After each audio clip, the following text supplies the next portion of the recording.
Arnau, estàvem aquí comentant la jugada. Tu no et sona el temple de Potifar? Sí, Potifar, però és d'aquella època, això és d'una altra època anterior, no sé. No és igual, un parc temàtic pots ficar el que vulguis. Veritat? Perfecte, està molt bé. Que es vegin diversos matisos de la gran aventura. L'aventura de tu vida. Bueno, avui jo tinc aquí 3 ous. Primer presentarem a Arnau Vilardebó, actor i monologuista, ara amb un espectacle que es diu Neixen Déus, una sèrie que es diu Ous Còsmics, director de la Marató de l'espectacle, i m'havies dit que ets president de l'Associació d'Actors i Directors Professionals de Catalunya. Sí, sí. Un currículum intachable, que se llama. Moltes taques i moltes borrones i... Molt de curro. I añadido, sí, home. Molt de curro. Sí. Escolta'm, què signifiquen aquests ous? Fes-los anar, que jo t'he vist abans fer el virguero i, escolta, sí o no? Aquí triomfando, tu. Molt bé, tio. Claro. Ole! Matiz. Molt bé. Fantàstic. Gràcies. Jo és que, mira, també he estat, que jo t'ho deia abans, he sido mochilero, he estat en el mundo del espectáculo, no m'he hagut de despullar, però tot arribarà. Doncs mira, això, contestant això de què ve els ous, no? O sigui, jo em vaig començar a interessar per la mitologia grega i moltes mitologies doncs, parlen d'uns ous que moltes mitologies parlen d'un primer ou d'on surt totes les coses, no? I vaig pensar que un títol genèric per parlar de mitologia, que en aquest moment pensava que faria més mitologies, però més em dedico a la grega, doncs és ous còsmics, no? O sigui, com van néixer les coses. Tu que ets d'aquells que diu l'ou o la gallina? Això és una... No caeré en ese error de contestar un rato a esto. Bueno, hi ha algun déu grec que naixés d'un ou? Perquè el teu espectacle va d'això. Sí, sí. Home, va de naixements de déus, no tots neixen d'ous, en aquest cas jo no explico cap que neixin d'ous, però hi ha una història molt maca, que és una història de Júpiter que es vol lligar a una tal Leda, i fa una mica com la cançó aquella de la Maria Mar Bonet, que si tu et fas l'arena jo em faré l'aigua, i si et fas l'aigua jo seré no sé què. És un mateix joc. És ella que va canviant de personalitats i de tigre o d'osso, i ell es torna a transformar per lligar-se-la, i llavors quan ella veu que ja s'ha transformat en os, doncs es transforma en cocodril, no sé, m'ho estic inventant, no? I hi ha un moment determinat que ella es transforma en cigne, en cisne, i com surt volant, ell també, i diguem, copulen volant, saps? I ella queda prenyada, ella cauen 2 ous i surten déus. Surt Hèrcules, Clitemnestra, Càstor i Pòl·lux, no sé exactament, ara no me'n recordo. Déu-n'hi-do.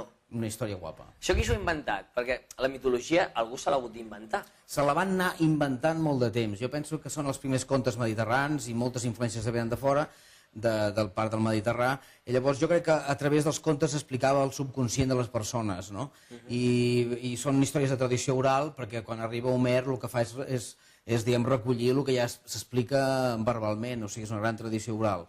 I expliquen com som nosaltres, perquè no hem canviat massa. La psicologia, els guions que es podien inventar a partir de com érem, no hem canviat massa. I és això el que tu t'ha fet portar, o t'ha portat a fer un espectacle relacionat amb la mitologia? A mi em va passar que jo soc actor, no? I faig el que surt, no? Una mica de cine, una mica de tele, una mica del que sigui. Però jo volia tenir alguna cosa meva pròpia, una cosa que em portés, que pogués viatjar, que no tingués de viatjar amb una companyia, saps? I el recurs que pensa sempre és els contes, els monòlegs, el que sigui. Però sobre el què no trobava la manera. Fins que un dia vaig descobrir la mitologia grega i llavors em va interessant que vaig dir això sí. Perquè la mitologia grega té la gràcia que les explicacions són molt someres, molt petites, i tu tens la gràcia de poder imaginar com van funcionar les coses allà dintre. I jo intento fer una mitologia molt acadèmica, el que explico doncs pots examinar-te per entendre'ns, però intento trobar-hi una mica el mecanisme que fa els diàlegs, aquestes coses que en definitiva veus que la psicologia que es va definir en aquell moment doncs és la nostra. I de tot el que tu has pogut aprendre, perquè clar, abans de començar a explicar-ho has hagut d'investigar. Llegir. Vas llegir mitologia i un dia veus la manera teatral de fer-la. Saps? Veus que hi ha un objecte o hi ha una situació que dius, a partir d'aquí ja tinc l'espectacle, encara que teòricament pots explicar moltes coses de mitologia, però que sigui teatral, que sigui divertit, que sigui un monòleg, que gent regui, que vegin les contradiccions de les coses, doncs passa un temps, però sempre hi ha un motor, un fil conductor que de sobte et fa obrir la llum d'aquella història. Sobretot també utilitzes l'humor. Bàsicament. Per mi l'humor no és tant fer riure com veure que han entès aquella cosa. Jo intento que quan la gent riu en el meu espectacle és que han entès el que jo volia comunicar. I és això la gràcia, diguem, del que faig jo, que és un humor no per fer riure, és a dir, no transformaré un personatge i el faré d'una manera determinada perquè sigui més graciós. El tòpic seria no el faré gai perquè sigui un tòpic, no? Però això no ho faré mai, no? O sigui, jo intento trobar l'humor que ja està immanent dintre de la mitologia, però els meus espectacles obsessivament intenten que siguin d'humor, això sí. Perquè és que jo penso que no s'ho prenien en sèrio, jo crec que eren històries divertides, si no, no haguéssim perdut el temps explicant-se-les. No, és que a més, si no m'equivoco, les primeres imitacions i el primer teatre així de comèdia, per així dir-ho, ve dels grecs. Diuen, sí. Diuen. Jo penso que la comèdia l'ha fet tothom a casa seva explicant el que li havia passat. I quan un explica una anècdota, que és l'estil que m'agrada a mi, la gent quan explica una anècdota del que li ha passat a la vida, doncs si ho transmeteixes a altres terrenys, doncs aquell estil tothom ho devia fer des del començament. Tothom arriba a casa i diu, no sabeu el que m'ha passat. I això ja els grecs o els pregrecs o els primitius també han fet exactament el mateix. Sí, el teatre està a casa, no? Sí. No, ara estic pensant fins i tot amb els cavernícoles o algú per l'estil. Estic segur que quan pintaven expressaven el que havien vist a fora. Exacte, un venia, un explicava una parida i devien riure, devien tenir el seu humor i algú... Com riurien els cromanyons aquests? Ja, je, hi. Sí? Home, sí, és una cosa que surt de dintre, és una expressió interna. Sempre hem rigut igual? Jo penso que sí, segurament. Amb això planteges quan comença la paraula, no? I la gent fa uns plantejaments brutals. La paraula neix, no res, un gos a poc va aprenent a parlar. Jo tinc una amiga que té un gos i ara ja parla quasi bé. Notes que el gos vol aprendre a parlar perquè veu que els seus dueños, els seus amos, parlen i ell veus que fa... Jo conec un gos que quan veu una cosa a la tele que no li agrada, per exemple, aquelles sèries que parlen sobre la guerra de la Primera Guerra Mundial, comença a fer... Ell sap que allò és un mal rotllo. Ostres! Sí. I si fixes, els gossos, quan són grans, fan coses que... Molts gossos, alguns, no? Fan coses que... El gos aprengui a parlar ja serà l'hòstia. Sí, passa que viuen poc temps. Perquè viuen 20 anys, una cosa així. Si en diguéssim més, segurament acabaries parlant amb el gos. De fet, ell t'entén. Sí, això sí. Doncs és el mateix, un nen petit, quan aprèn a parlar, primer entenent i després diu, ara reproduiré el que ells fan. Així s'aprèn l'idioma i els idiomes. Bueno, deixem els animals i tornem a l'espectacle. Quant de temps fa que portes aquest espectacle? Doncs jo ara no sé exactament, però fa uns 15 anys vaig començar a interessar-me per la mitologia i per tenir un espectacle. Déu-n'hi-do, ja. Sí. I fa uns 10 que ja m'he estabilitzat amb això i fa menys que estic visquent pràcticament només d'explicar contes, diguem, de mitologia. I on et podem veure actualment? Doncs és un desastre. Jo vinc d'Equador, vinc de Colòmbia, viatjo bastant, vaig per Aragó, vaig per Galícia, però a Catalunya no hi ha manera. Per què, diu? No ho sé, els catalans tenen un tarannà diferent. Estan amb l'Estatut ara... No és això, no. Jo crec que, per exemple, aquest dissabte aniré a Blanes, al Teatre de Blanes, a les 10 del vespre estaré allà actuant, no? Espero que vingui molta gent, no? Però bueno, els catalans o els que porten la programació, no sé, no acaben de trobar el lloc perquè jo actuï. Home, actuo a llocs com el Llentiol, espais com el Bas Bar, que són espais interessantíssims de Barcelona on passen moltes coses, el Limón Negro també, són locals de nit, no? Això també té molta gràcia. A veure si et trobo algun lloc perquè actuïs a la província de Tarragona, va. Sisplau. Jo sóc de Reus. Doncs porta'm a Reus. Com veus el Fortuny? Jo vaig actuar, no al Fortuny, al Bertrina, em sembla que vaig actuar fa molts anys, amb aquella cosa de la Torna, no sé si te recordes d'aquell tema dels joglars i totes aquelles coses, vaig actuar allà. És un teatre així com... Ara l'han fet nou, és molt maco. Ah, sí? I el Fortuny també, bueno, té el seu. Home, Reus és un bressol, diguem, del teatre, molt important. Bueno, escolta'm, per exemple, també fas, o expliques, aquesta mitologia i tot això, amb els signes zodiacals. Sí. No els tens tots, però Déu-n'hi-do, en tens 6 o 7. Sí. I què té de diferent, per exemple, per a mi aquesta gent que quan et coneix diu, a mi em diuen, ¿cuándo naciste? El 14 de junio. Diu, Géminis. Uf, los Géminis... Què és, li dic Capricorn? I és igual. Sí, jo crec que tots tenim tots els signes a dintre.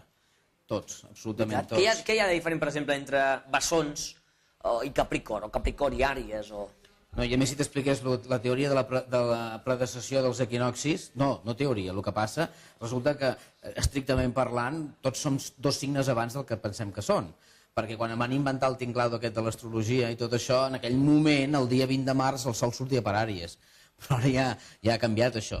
I per tant, en canvi ha quedat l'astrologia fixada als mesos i no a la realitat per on surt el sol, pel cine que surt el sol. Saps? Per tant, diguem, tremola la cosa, no? Doncs, en quant a la relació de la mitologia, jo el que vaig fer vaig començar amb un espectacle que es deia Taure, vaig lligar tota la història dels toros que surten a la mitologia, i li vaig posar Taure. I després vaig començar, a través de llibres així esotèrics i aquesta vaig començar a lligar a les històries, no? I no és que jo l'astrologia la domini ni molt menys, no? Però resulta que una vegada va venir gent d'astrologia i m'han dit, és veritat, el que dius és veritat, no? Dic, bueno, doncs, de totes maneres jo penso que si jo et dic, diu, tu et costa llevar-te al dematí, diràs que sí. I si pregunto un altre també, i no sé on està la diferència. Hi ha algú que no li costi llevar-se pel dematí? A tothom. Doncs això, jo crec que tots som tots. Ara, que hi ha unes coses que semblen que van ajuntant-se i que són constants, poder. De totes maneres, una vegada a mi em passava que em van regalar un llibre d'astrologia xinesa, una nòvia meva, i va dedicar els ulls del gat i no sé què, i vaig llegir el gat, vaig dir, oh, i tant, sóc el gat. I després vaig mirar les dates i dic, no, t'has equivocat, sóc búfal. I quan vaig llegir el búfal vaig dir, oh, i tant, sóc jo. És algo molt obert, eh? Sí, jo penso que sí. Escolta'm, vas ser professor de francès. Sí. A TV3. Sí. Què queda d'allò? Home... Queda la llengua? Home, el francès és un idioma que ha anat entrant en la meva vida a poc a poc, no? I que m'agrada molt. I ara actualment doncs estic fent cursos, faig uns CDs amb cançons i tot això de francès per una editorial de Madrid, no? Que es donen per les escoles per aprendre. O sigui que m'ha quedat molta feina i molta cosa per treballar amb el tema aquest. M'agrada molt, el tema dels idiomes m'agrada molt. Però en especial el francès? El francès sí. Per algun motiu? Perquè diuen que és com a molt... com ho diria, molt embolcallós, no? Que t'envolca, que és molt romàntic, el francès, a l'hora d'enamorar diuen que va molt bé. Això és com els signes del zodíac. També. Havia aquella pel·lícula Un pez llamado Banda, aquella tia que quan sentia parlar italià es posava a tope accent, no? Sí, ara tenen fama els argentins. Sí, i a l'alemany la gent que el coneix bé diu que és super sexy, entens? Encara que els que no escoltem prou alemany pensem que és aquell tòpic de ho, i és exacte. Parece que escupen. I en canvi no és tan veritat, no? A mi m'agrada molt aprendre idiomes, això sí. També ha sigut cap de pista del Circ Tortell, no? El Circ Cric en el seu moment, sí, del Tortell Poltrona. Això és una història que vaig arribar un dia a Olot i em vaig trobar que tota la gent estava marxant del circ, tothom plegava, me'n vaig. I em van dir, vols fer aquesta nit de presentador? Perquè no tenim ni presentador, i vaig apuntar-me. Que sí, va ser casualitat total. I després vaig estar presentant uns dies al Circ Cric també, una època de les dures, quan no hi havia un duro i quan tots ho passaven bastant fatal. Però el circ ha sigut un lloc on la gent anava a divertir-se, no? Sí, l'espectador, sí. Bueno, clar. Ara digue-li al tigre el que li fan al tigre perquè faci el numeret aquell. Però tu no tractaves amb bèsties? No. Bueno, els que hi ven al teu costat no sé com serien, però... És dur, el circ és una vida molt dura, molt dura. A vegades no ens donem compte del que significa una vida d'un acròbata, que contínuament es fa mal, que contínuament és com un ballarí, és una vida que està lligada al cos. I els entrenaments no és com els assajos dels actors que ho fem veure, diguem-ne així, entre cometes. El circ i la dansa suposen un treball físic i un risc constant, no?, de trencar-se un lligament o el que sigui. Estic molt sensibilitzat perquè amb això de ser el sindicat d'actors doncs, també sóc molt sensible al que passa en el món del circ. També ets que abans ho hem dit, director de la Marató de l'Espectacle, que es fa al juny. Per la gent que encara no l'ha vist, com la podríem descriure, la podríem definir? És una festa, diguem, des del punt de vista de l'espectador, és una festa que tens diverses ofertes de teatres, on les coses duraran 10 minuts com a màxim, per tant pots fer una manera de zàping escènic, i després, si et canses de veure coses, te'n vas a jugar amb uns jocs que hi ha per allà instal·lats raríssims, o te'n vas a tirar-te a jugar amb un trapeci, o te'n vas a menjar un bocata, o vas a xerrar senzillament amb els amics. Tens moltes hores de marge, i és un lloc de trobada i també de coneixement, intercanvi d'artistes i tot això. És una gran festa, bàsicament. Però m'has dit abans que eren 8 hores? 8 hores, sí, comencem a les 8 del vespre i després 8 hores després, o 6, depèn, 6-7 hores, i el dia següent, el dissabte, diguem, seria un divendres i un dissabte, fem aquesta cosa de repetir, no mateixos espectacles, altres coses, però que tu tens, i com a artista tens l'oportunitat que et coneguin ara has de sortir a l'escenari pensant que tens 10 minuts com a màxim, o 8, no?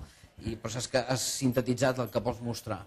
I després et venen els programadors i els compradors i et diuen ei, ensenya'm la teva feina, dona'm un vídeo, connectem quan et puc tornar a veure i això. És a dir, que hi ha diversos actors que passen per les teves 130 produccions, 130 produccions pots veure amb aquella d'allò.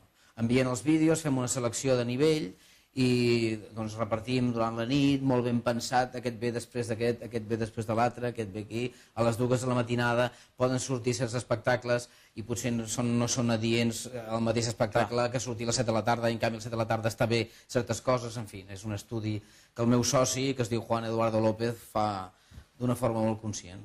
Perquè clar, de tots els tipus d'humor o de tots els tipus de treball que a tu t'arriben, com veus a l'actualitat el món del monòleg, que és el que tu domines i el que... A mi no m'agrada gens la paraula monòleg. El monòleg sol ser un tio que està boig i surt i parla sol.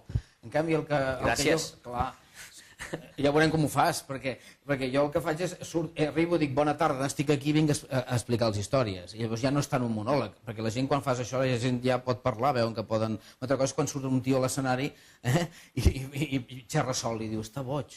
I si algú diu alguna cosa encara el molesta, diu, està superboig, ja no, saps?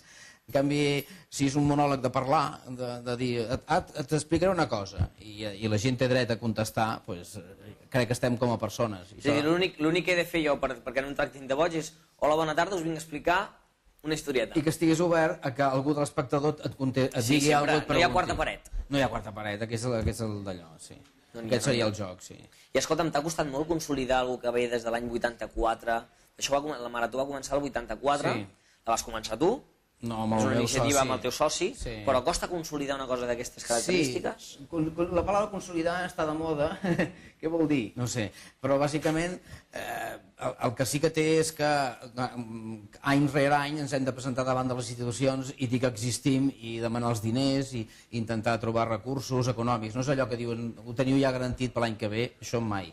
La consolidació és com a fenomen per als artistes i pel públic i en canvi doncs, per les institucions encara no acaba de ser una cosa que ells creuen que existeix realment, això que fa 22 anys. O sigui, encara no ho teniu allò que cada any segur que es farà. Per l'any vinent haureu de tornar a barallar-vos... Això també està bé, perquè la gent a vegades es pensa que som de l'Ajuntament nosaltres, i no, som una entitat privada que fa anys que van veure la necessitat fa 22 anys que hi hagués una palestra, una plataforma perquè la gent es donés a conèixer, perquè la gent, podríem dir un moment determinat, a Barcelona o als voltants, doncs hi ha artistes, diguem, incompresos, potser sí, però no desconeguts.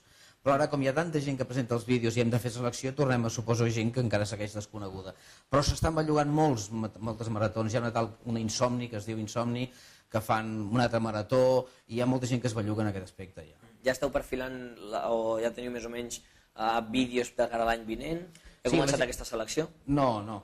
La gent bàsicament presenta els vídeos ara, aquesta època comencen a enviar els vídeos, de forma que al febrer els hi podem donar una resposta. De moment algun ha arribat, però no gaires. Qualitat per ara? La qualitat, home, això és veritat que és un tema. L'any passat penso que la qualitat, per exemple, va baixar. Encara hi havia coses molt bones, però és com un termòmetre, no? Aquest any, de què va la temperatura de la creativitat? Dius, baixa, alta, això és el risc. És el risc de la cosa, no? És com anar al mercat, que hi ha de fruita. Doncs hi ha això, i no hi ha d'això, no n'hi ha, aquest any no n'hi ha. Però la Marató té gràcia perquè ve tot tipus d'ofertes, no? De teatre, de dansa, de música, de circ, del que sigui, de cinema, de vídeo, de coses rares i inclassificables. No? I tothom que tingui aquesta necessitat de dir jo vull que em doni a conèixer perquè jo sóc capaç d'amb les orelles fer no sé què, que vingui, per entendre, no? És el que vulgui, mentre tingui qualitat. Sí. Et queda alguna cosa per fer? És a dir, de tot el que has anat fent... Has fet televisió, teatre a nivell humorístic, has fet també Shakespeare... Et queda alguna coseta per fer? O que diguis, mira, m'agradaria treballar en un projecte d'aquestes característiques? Pues a mi m'encantaria que estar en un lloc i que vingués moltíssima gent i que em vinguessin a veure molta gent i que hi hagués aquest tipus de rotllo que estableixo jo amb els meus espectacles, que passés més, entens? Això és el que m'encantaria. Ara, d'estil de coses, doncs mira, he dirigit un curtmetratge, saps? Vull dir, de tot, he fet de tot, però qualsevol cosa és interessant, no hi ha res, hi ha tot per fer-se, tot. Sí. Doncs Arnau, és un plaer que hagis estat aquí a Santadet avui, company, que a veure si ens podem retrobar en algun moment de les nostres carreres. Perfecte. I quan vulguis estàs convidat a fer un trosset del teu monòleg o el monòleg sencer. Sí. Ja t'ho dic ara. Bueno, doncs ens intercanviarem monòlegs, binòlegs. Binòlegs. Binòlegs. Mira, això ho podríem estudiar. Perfecte. Mira, yo saldría beneficiado porque, claro, digo que a quien buen árbol se arrima, buen árbol le cobija. Moltes gràcies, Arnau.